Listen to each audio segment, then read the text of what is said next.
ألا لله الدين الخالص۔ اب آ گیا آپ کا بیان بھی کل یا انشاءاللہ پرسوں انشاءاللہ العزیز عید کے دن شروع ہونے والے ہیں اپنے ذی الحج کے، تو اللہ تعالی ہمارا یہ مہینہ بڑا اپنا قبول و منظور فرمائے۔ نبی علیہ الصلوۃ والسلام نے فرمایا بھی ان 10 دنوں جیسے دن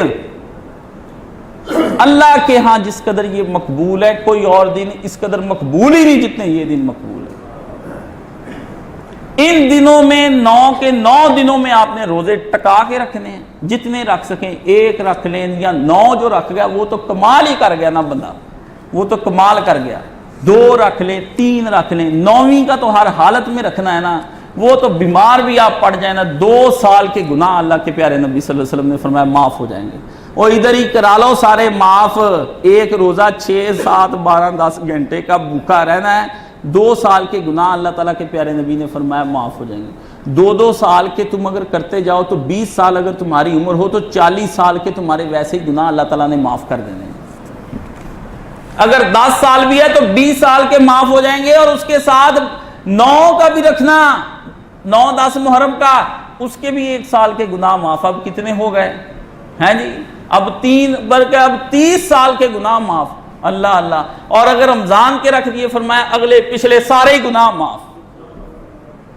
میں اب کیا کیا آپ کو دوں؟ میں کہتا ہوں اس نبی کے میں وارے وارے جاؤں، میں ایسے ہی نہیں اس نبی پہ جمعے پڑھاتا، میں ایسے ہی نہیں فلسفی اور سائنسدان اور نبی تینوں کا آپس میں تقابل کر کے آپ کو بتا رہا۔ آپ کو کیا پتا آپ کے پیارے نبی صلی اللہ علیہ وسلم ہیں کیا؟ آپ کے ابھی دماغ میں نہیں ابھی آ سکتا۔ حضور کا مقام نہ مجھے سمجھ آ سکتا ہے، نہ آپ کو سمجھ آ سکتا ہے، نہ صحابہ کو سمجھ آیا ہے، یہ صرف اللہ ہی جانتا ہے کہ پیارے صلی اللہ علیہ وسلم کا کیا مقام ہے۔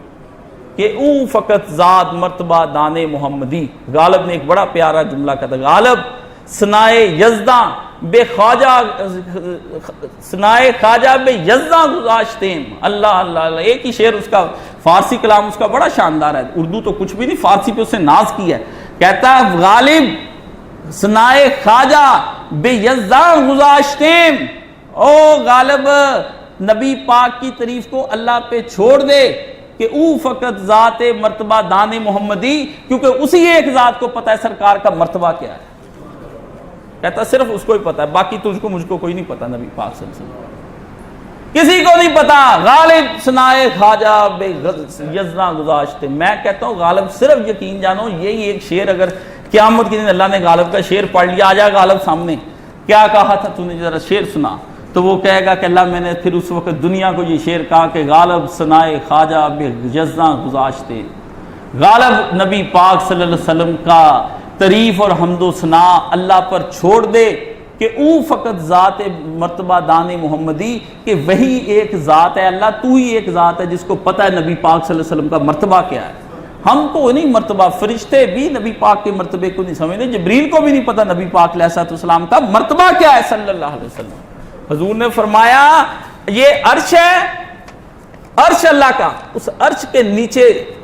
جو لٹک رہا ہے نا وہ گھر میرا ہے، مقام محمود، ادھر میں نے رہنا ہے صرف، تو باقی سارے نبی جتنے بھی ہیں سب نیچے رہنا ہے، اوپر حضور پاک صلی اللہ علیہ وسلم رہیں گے۔ اللہ نے کہا نبی میرا اور تیرا یہ بس یہی ہے اور کچھ نہیں، درمیان میں عرش ہی ہے، عرش کے نیچے نبی پاک صلی اللہ علیہ وسلم کا وہاں پر آپ علیہ السلام کا گھر ہونا ہے۔ ساری جنتیں حتیٰ جنت الفردوس بھی نیچے رہ جانی ہے، جو وہاں کر دیا جائے گا نا رسول پاک صلی اللہ علیہ وسلم کو جنت الفردوس سے بھی اوپر ہے، جس کے بارے میں آپ دعا مانگتے ہیں کہ اللہ ہمارے پیارے نبی صلی اللہ علیہ وسلم مقام محمود ہے، اس کو مقام محمود عطا فرما۔ ایسے نہیں حضور نے فرمایا جو میرے لیے مقام محمود مانگے گا میں اس کے لیے اللہ کے ہاں سفارش کروں گا شفاعت کی، یا اللہ تو بھی اس کو بخش دے اگر میرے لیے آیا۔ نبی نے ادھار نہیں رکھا، ساری دنیا اگر مانگے گی تو ساری دنیا کے لیے اللہ کے پیارے نبی صلی اللہ علیہ وسلم، اور اللہ اپنے پیارے نبی صلی اللہ علیہ وسلم کی شفاعت کو رد نہ فرمائیں گے قیامت کے دن، ضرور قبول فرمائیں گے۔ تو یہ ایک تو یہ ہے کہ آپ نے اور فرمایا کہ کوئی بندہ اس کے مقابلے میں نہیں آ سکتا، صرف ایک مجاہد کا ہے کہ مجاہد جائے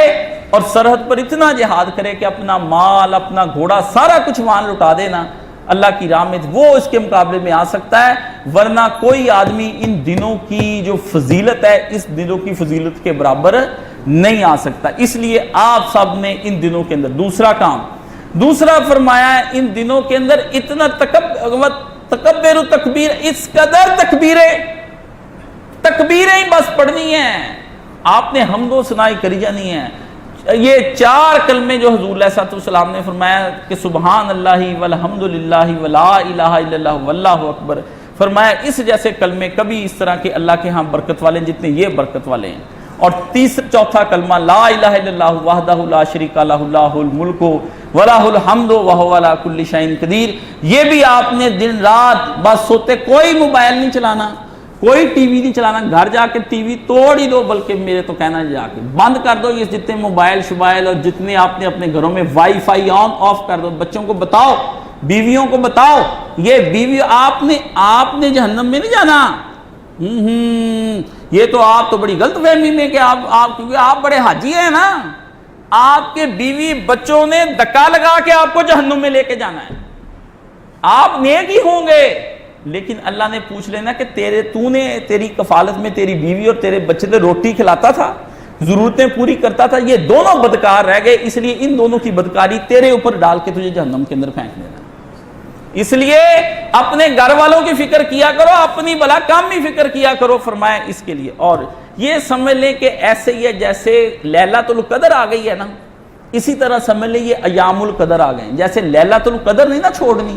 اس طرح ایام القدر بھی آپ نے نہیں چھوڑنے۔ اور چاند سب نے لے جا کے اپنے بچوں کو اوپر دکھانا ہے، سب بندوں نے جس دن چاند نظر آئے اوپر لے جانا ہے، اور پیارے رسول کی پیاری دعائیں کے اندر جو اللہم احلہ علینا بالامن والایمان والسلام ربی و ربک اللہ، یہ دعا پڑھنی ہے۔ جو بندہ یہ پڑھے گا اس مہینے میں اس کے اوپر کوئی انشاءاللہ العزیز آفت نہیں آئے گی۔ آپ پڑھتے نہیں ہر مہینے، پھر آفتیں آپ کے اوپر آتی ہیں۔ آپ جائیں جا کے اپنے پیارے نبی صلی اللہ علیہ وسلم کی طرح چاند دیکھ کر اس کے اوپر، میں تو جب بھول بھی جاؤں نا، مطلب مجھے بھول گیا 2 دن کے بعد، میں پھر 2 دن کے بعد جا کے لازمی طور پر اس کو دیکھتے ہی پڑھتا ہوں کہ اللہ اللہ یا اللہ تو نے یہ ہم پر یہ چاند جو ہے یہ مہینہ سلامتی کا گزارنا، مصیبت آئے گی بھی تو وہ خیر کی آئے گی، وہ شر کی مصیبت آپ کے اوپر نہیں بن کے گی۔ اس دعا کی برکت سے، نبی پاک کی دعاؤں کی برکت آپ کو سمجھ نہیں آتی، میں کیا کروں، میری مجبوری ہے، میں آپ کو بتا نہیں سکتا، میں اس کی برکتیں آپ کو، مجھے کوئی نا بنی ہوئی برکت کی شکل ہوتی نا تو میں آپ کو دکھاتا بھی اس طرح کی شکل ہوتی برکت کی، یہ نبی پاک صلی اللہ علیہ وسلم نے